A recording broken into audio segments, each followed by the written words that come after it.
Hello guys, welcome to Manpraj academy. तो आज का हमारा टॉपिक है टेस्टिकुलर एट्रोफी।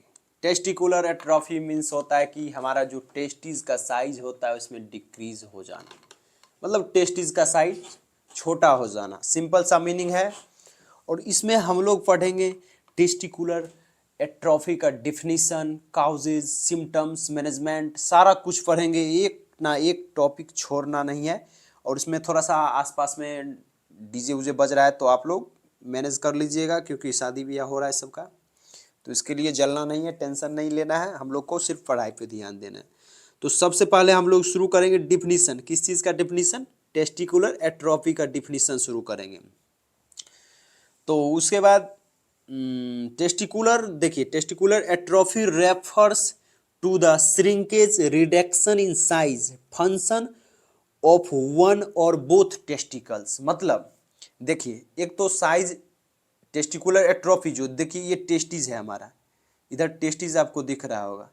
अब इस टेस्टिस का जो साइज होगा वो छोटा, जैसे कि मान लीजिए ये हमारा स्कॉटम है, स्कॉटम समझ रहे हैं, और ये हमारा इधर से पेनिस ऐसे करके जाता है इसे, और इसमें दो टेस्टिस होता है। इसी में क्या होगा, एट्रोफी देखने को मिलेगा। आप लोग नजर गड़ाए रहे।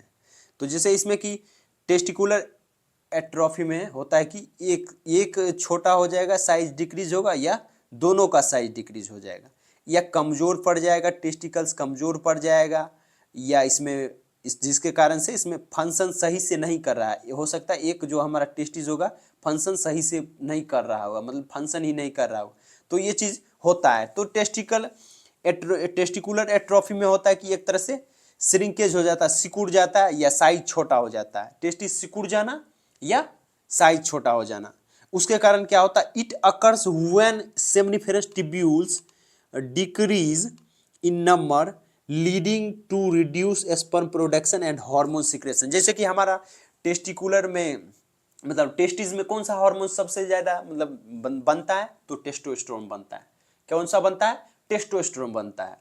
तो हमारा टेस्टिकल्स में, हमारा टेस्टिस में टेस्टोस्टेरोन हार्मोन्स बनता है। और टेस्टिस में जो हार्मोन्स बनता है हमारा टेस्टोस्टेरोन, वो मेल कैरेक्टर के लिए मोस्ट इंपॉर्टेंट है। क्या है? मेल कैरेक्टर के लिए मोस्ट इंपॉर्टेंट है। और मेल गोनाड्स के लिए, मतलब मेल गैमेट के लिए, जैसे कि स्पर्म हमारा बनना, तो टेस्टोस्टेरोन उसके लिए रिस्पॉन्सिबल है। बहुत ही मस्त शानदार सा टॉपिक है ये चीज़, इसको पढ़ना बहुत ही जरूरी है। तो आप लोग ध्यान से एकदम से अध्ययन करें और इस चीज़ पे इधर उधर ध्यान नहीं कराएं। तो पॉजिटिवनेस के साथ हम लोग पढ़ेंगे इसको।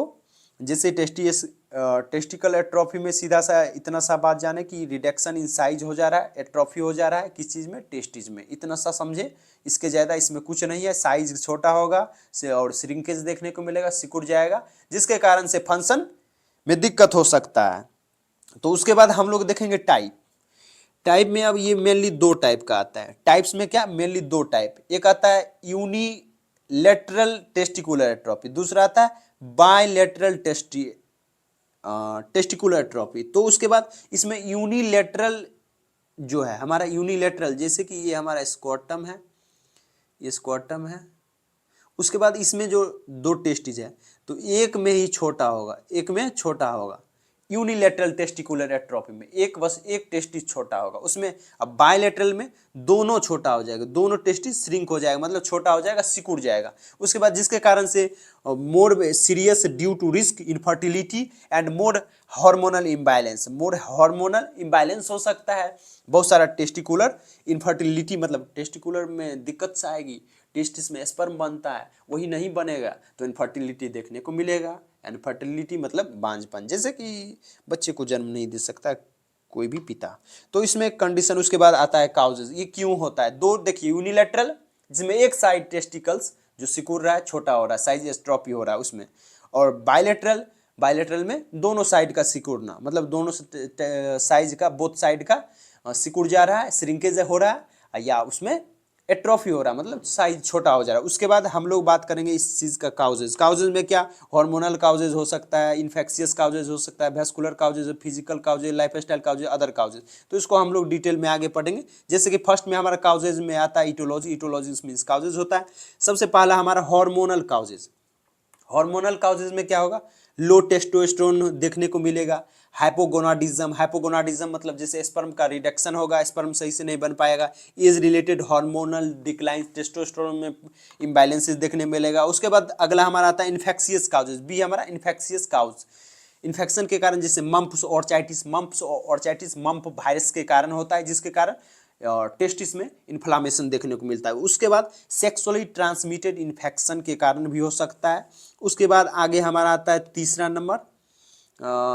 Number C vascular causes. Vascular causes में क्या होगा, वेसल्स में चेंजेज आएगा, जो टेस्टिकल का हमारा सियोल देखने को मिलेगा, वैरोसियल। जैसे कि ये हमारा किसी भी भेंस होता है, जैसे टेस्टिस में भी भेंस होता है तो उसमें प्रॉब्लम्स आएगा, तो ये हमारा वेस्कुलर काउजेज हुआ। या testicle torsion, twisted spermatic cord जो होता है, जो टेस्टिकुलर टॉर्जन हो जाए मतलब उसमें खिंचाव, रिटैक्सेशन, ये सब देखने को मिल सकता है किसी भी प्रकार का। जैसे टेस्टिकुलर टॉर्जन में जैसे उसमें भेंस रहता है, उसमें किसी भी तरह का ऑब्स्ट्रक्शन आता है, तो उसके कारण से ये सब वेस्कुलर काउजेज में जैसे डायलेट हो गया, ज़्यादा मतलब डायलेट हो गया, तो उसके कारण से भी होता है। दूसरा हमारा आता है मैकेनिकल काउजेज। मैकेनिकल काउजेज में या फिजिकल काउजेज जैसे ट्रॉमा इंजरी, टेस्टिस में किसी भी तरह का टच होता है या ट्रॉमा होता है, तो उसके कारण से भी दिक्कत हो सकता है। या सर्जरी इन्वॉल्विंग टेस्टिस, किसी भी तरह का सर्जरी होता है तो उसके कारण से भी देखने जो। उसके बाद हमारा आता है लाइफ स्टाइल काउजेज में। हमारा लाइफ स्टाइल काउजेज में जैसे अल्कोहल काउजेज हो गया, या ड्रग्स हो गया, या फिर स्मोकिंग हो गया। क्या हो गया, स्मोकिंग हो गया, लिखा हुआ आगे स्मोकिंग हो गया। ये सब के कारण से भी हो सकता है, ज़्यादातर ड्रग्स एब्यूज़ कर रहे हैं या अल्कोहल एब्यूज़ कर रहे हैं, तो इसके कारण से भी होता है। और अदर उसमें के आगे आता है अदर। हमारा क्या आता है, अदर में आएगा अनडिसेंड टेस्टिस। जैसे कि क्रिप्टोकाइटिज्म के बारे में हम लोग पढ़े थे, क्रिप्टोकाइटिज्म जिस कंडीशन में क्या हो जा रहा था, अनडिसेंड टेस्टिस, मतलब कि फीटल जो बर्थ हो रहा है, जैसे बच्चे का जन्म हो रहा है, उसमें टेस्टिस स्कॉटम में रहता ही नहीं था। जो हमारा टेस्टिस होता है, क्रिप्टोकाइटिज्म एक कंडीशन है जिसमें कि टेस्टिस बच्चे में, जैसे कि एब्डोमेन में ग्रोथ हुआ टेस्टिस का, और वो क्रिप्टोकाइटिज्म एक कंडीशन है जिसमें कि हमारा टेस्टिस स्कॉटम में आता ही नहीं, मतलब डिसेंड होता ही नहीं है। जो हमारा 9th मंथ के अंदर, मतलब कि एक तरह से 40 से 45 मंथ के 35 से 40 या 42 मंथ के अंदर आ जाना चाहिए टेस्टिस, लेकिन उसमें टेस्टिस स्कॉटम में आता ही नहीं है, और नहीं आता है तो इसके कारण सर्जरी किया जाता है कुछ भी, मतलब तो ये सब दिक्कत होता है। उसके बाद हमारा आता है आगे का सिम्टम्स क्या क्या देखने को मिलेगा। जैसे कि सिम्टम्स में हमारा सबसे पहले इसको क्लिनिकल मैनिफेस्टेशन भी कहते हैं, आप लोग को पता होगा, इतना दिन से नर्सिंग कर रहे हैं, मेडिकल फील्ड से रिलेटेड है, तो आपको पता ही होगा। डिक्रीज टेस्टिकुलर साइज, डिक्रीज तो होगा ही, जैसे कि टेस्टिकुलर एट्रॉफी देखने को मिल रहा है, टेस्टिकुलर एट्रॉफी हो रहा है, तो डिक्रीज टेस्टिकुलर साइज। उसके बाद सॉफ्ट और फिल्म चेंजेस टेस्टिकुलर टेक्सचर, मतलब जो टेस्टिकुलर टेक्सचर है वो चेंज होगा। उसके बाद रिड्यूस्ड लिबिडो, जो सेक्स का एराउजल है या किसी भी तरह का एक्साइटमेंट है वो चीज़ खत्म हो जाएगा। इरेक्टाइल डिस्फंक्शन, मतलब जो भी स्पर्म का इजैकुलेशन होता है उसमें भी दिक्कत से आएगा। इनफर्टिलिटी, स्पर्म काउंट कम हो जाएगा, इनफर्टिलिटी मतलब बांझपन। उसके बाद गायनोस्टीमिया, ब्रेस्ट इनलार्जमेंट इन मेल्स, मतलब जो मेल्स होता है कि मतलब एक तरह से समझिए तो डिस्फंक्शन होता है सही से, मतलब उसमें वो काम नहीं मतलब करता है, लेकिन इस कंडीशन में ब्रेस्ट इनलार्जमेंट हो जाएगा मेल्स में। उसके बाद डिक्रीज, जो कि हमारा फीमेल में होता है ये सब, लेकिन मेल्स में देखने को मिलने लगेगा, लेकिन मिल्क का प्रोडक्शन नहीं होगा, इतना ध्यान रखें आप लोग। उसके बाद डिक्रीज्ड बॉडी हेयर, मतलब कि जो भी बाल होता है सभी जगह हेयर्स देखने को मिलेगा, जैसे चेस्ट में, एक्जिला में, ये सब हेयर्स भी पैर में, लेग्स में, हैंड्स में, ये भी कमेगा। उसके बाद पेन तो देखने को मिलेगा ही भाई। उसके बाद आगे देख लीजिए आप लोग, यहाँ पर कंडीशन बना हुआ है, टेस्टिस जो है कि छोटा हो गया।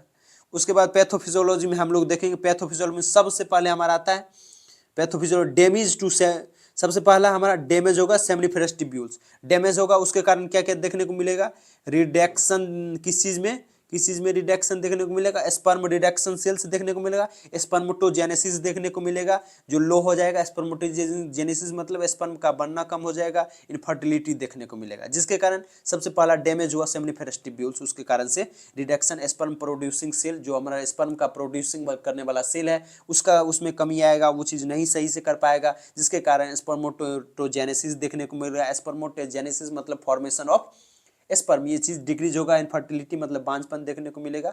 उसके बाद आता है हमारा आगे हार्मोनल डिसरप्शन। हार्मोनल डिसरप्शन में लीडिंग सेल जो हमारा डैमेज हो जाएगा, जो हमारा टेस्टिस में होता है और स्पर्म बनाता है वही चीज़ कमेगा, उसमें वो चीज़ डैमेज होगा तो टेस्टोस्टेरोन का प्रोडक्शन कमेगा जो हमारा हार्मोन्स है। उसके बाद सेकेंडरी सेक्सुअल कैरेक्टरिस्टिक डिक्लाइन हो जाएगा, जो हमारा सेकेंडरी सेक्सुअल कैरेक्टरिस्टिक्स है उसमें भी प्रॉब्लम्स आएगा। उसके बाद आगे हम लोग देखेंगे सिम्टम्स देख लिए, ओ 1 सेकेंड, थर्ड में हम लोग देखेंगे। हाँ, तो इस्चीमिया और ट्रॉमा के कारण जैसे कि रिड्यूस्ड ब्लड सप्लाई होगा, टिश्यू डेथ वहाँ का होगा, टेस्टिकुलर श्रिंकेज देखने को मिलेगा, सिकुड़ जाएगा टेस्टिस, ये सब होगा। उसके बाद आगे क्या होगा, इन्फेक्शन होगा, जैसे इन्फेक्शन हुआ, इन्फ्लामेशन हुआ टेस्टिस में तो स्वेलिंग देखने को मिलेगा, स्वेलिंग देखने को मिलेगा, फिर टेस्ट वहाँ पर टिश्यू डैमेज होगा, फिब्रोसिस होगा। उसके बाद एट्रोफी, एट्रोफी मतलब फिर टेस्टिस जो होगा छोटा हो जाएगा। ये चीज़ था। अब इसके बाद हम लोग मैनेजमेंट देखेंगे, ट्रीटमेंट और मैनेजमेंट। जैसे ट्रीट अंडरलाइन का हम लोग जो मैनेजमेंट देखेंगे वो एक लाइन में पहले बात कर लेते हैं। जैसे ट्रीट अंडरलाइन काउजेज, उसके बाद लाइफ स्टाइल मैनेजमेंट या सपोर्टिव केयर, उसके बाद फर्टिलिटी ऑप्शन या सर्जिकल ऑप्शन, ये सब है था। उसके बाद अब हम सबसे पहले हम लोग देखेंगे अंडरलाइन काउजेज, मतलब ट्रीट अंडरलाइन काउजेज। सबसे पहले हम लोग करेंगे ट्रीट, जैसे इन्फेक्शन में हम लोग एंटीबायोटिक्स देंगे, भेड़सोला तो भेड़सलेक्टोमी करेंगे, या टॉर्सन हुआ तो इमरजेंसी सर्जरी करेंगे। उसके बाद हार्मोनल इम्बैलेंस हुआ तो हार्मोनल थेरेपी करेंगे, रिप्लेसमेंट करेंगे, या लाइफ स्टाइल मैनेजमेंट, किसी भी तरह का लाइफ स्टाइल मैनेजमेंट के कारण हुआ तो स्टॉप, मतलब अल्कोहल को या अल्कोहल स्मोकिंग जो भी करते हैं उनको कंट्रोल करेंगे, अवॉइड एस्ट्रॉयड यूज, जो भी एस्ट्रॉयड का मतलब यूज लेते हैं ज़्यादातर उनका ड्रग्स उड्रग्स लेते हैं एस्ट्रॉयड वगैरह, तो ये सब जो मेडिसिन है नहीं लेने को बोलेंगे और इनमें थोड़ा सा एडुकेशन इसके बारे में देंगे। उसके बाद healthy diet and exercise, healthy diet कहेंगे, एक्सरसाइज लीजिए भाई, जो भी करना कीजिए। उसके बाद सपोर्टिव केयर, सबसे पहले सपोर्टिव केयर में पेन मैनेजमेंट करेंगे और काउंसलिंग फॉर इनफर्टिलिटी, जो भी उपचार होगा बताएंगे क्या होगा नहीं होगा इनफर्टिलिटी को लेकर, मांसपन को लेकर। आगे भविष्य तो आगे बढ़ाना है ना उनको, जिनका टेस्टिस गायब हो गया, मतलब छोटा हो गया है, तो इसके लिए इस पर भी बात करेंगे हम लोग। उसके बाद हमारा आता है फर्टिलिटी ऑप्शन। फर्टिलिटी ऑप्शन मतलब स्पर्म बैंकिंग, जैसे कि स्पर्म अगर उनमें सिक्रेट नहीं हो रहा है, टेस्टोस्टेरोन सही से नहीं बन पा रहा, तो हम लोग करेंगे कि स्पर्म बैंकिंग उनको भेजेंगे, कहेंगे स्पर्म लेके आइए, थोड़ा सा उस जो भी कंडीशन उसमें बायोलॉजिकल, जो भी बायोलॉजिकल टेक्निक्स के कारण बच्चे को जन्म दिया जाता है, बेबी बर्थ होता है, टेस्ट ट्यूब बेबी जैसे वगैरह होता है, तो ये सब कंडीशन में वो चीज़ करवाया जाता है। जैसे मेल का स्पर्म ये सब नहीं सही से हो रहा है या बेबी इसमें डिस्फंक्शन, तो बायोटेक्नोलॉजी बहुत आगे चल गया है, तो इसमें टेक्नोलॉजिया देखने को मिलेगा, तो टेक्नोलॉजिया के कारण ये सब कंडीशन देखने को मिलता है, तो ये सब नहीं देखना है ज़्यादातर। स्पर्म बैंकिंग जो भी है भेजेंगे, स्पर्म वहाँ से लेंगे, उसके बाद आगे जो भी है अपना सिस्टम हैक करेंगे। उसके बाद असिस्टेड रिप्रोडक्टिव टेक्निक्स जो भी है ये चीज़ देख लेना आप लोग। उसके बाद सर्जिकल ऑप्शन, सर्जिकल ऑप्शन में हम लोग देखेंगे टेस्टिकुलर प्रोस्थेटिस इट डिजायर्ड कॉस्मेटिक, ये बहुत मस्त चीज़ है। टेस्टिकुलर ऑप्शन जो है इसमें, ये चीज़ सर्जरिकल ऑप्शन जो भी है मस्त चीज़ है। ये क्या होता है, जैसे टेस्टिज हमारा है, टेस्टिज जो है इसका मतलब काम नहीं कर रहा है तो ये टेस्टिज हटा के यहाँ पर कोई कॉस्मेटिक्स टेस्टिज लगा देते हैं। तो यही था वीडियो, हम लोगों ने देखा यहाँ पर जो भी महत्वपूर्ण कार्य हुआ, तो उम्मीद करता हूँ आप लोगों को समझ आया हो तो प्लीज़ एक लाइक कर दें और चैनल को सब्सक्राइब कर दें।